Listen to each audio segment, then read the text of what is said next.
Do you really think I'm going to show you two motorcycles on today's episode? If you think so, then I will have to say, you are absolutely right. These machines are a consequence of one man's dream. A man who started to work on cars since he was 12 years old. And after 25 years doing that, a dream of building a BMW Caferacer has emerged. In fact, his dream was so powerful that he had to build two projects at the same time. And the end result could only be doubly worthy of all his efforts. Welcome to Racer TV.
Beautiful machines, aren't they?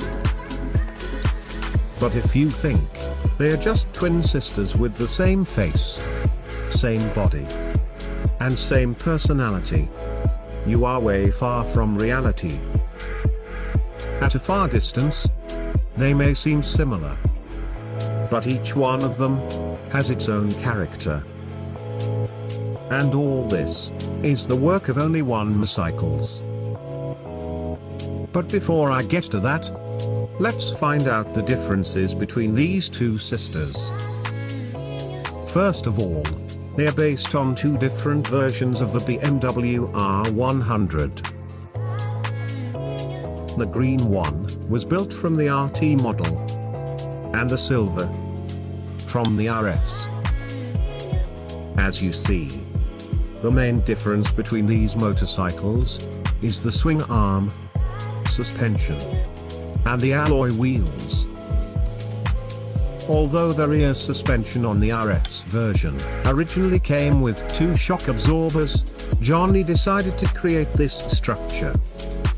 This allowed him to install this central monoshock, keeping the BMW visually cleaner. As I previously said, the similarities between these two projects may look evident from a certain distance.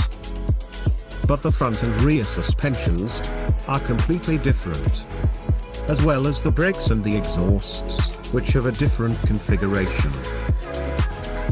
In what concerns to the seats, this is the one that fits better on a Caferacer model. But this one is very original. I don't remember seeing anything like it. Interestingly, this leather came from a BMW car.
So, after these beautiful road sequences, let's talk about the feature which makes these BMW machines more interesting than most.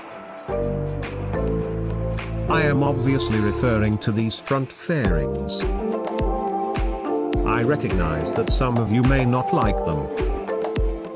But give me some time, and maybe I can change your opinion. First of all, they are not as vulgar as you may think.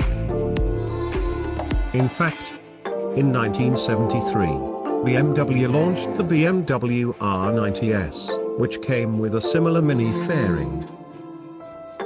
This means, there is a coherent purpose of including it in a BMW custom project. By now you are probably saying, but this fairing is too different from the BMW R90S. Well, it looks like you're right. But what if I told you that it is exactly the same fairing? That's why I admire Johnny's work on these two projects.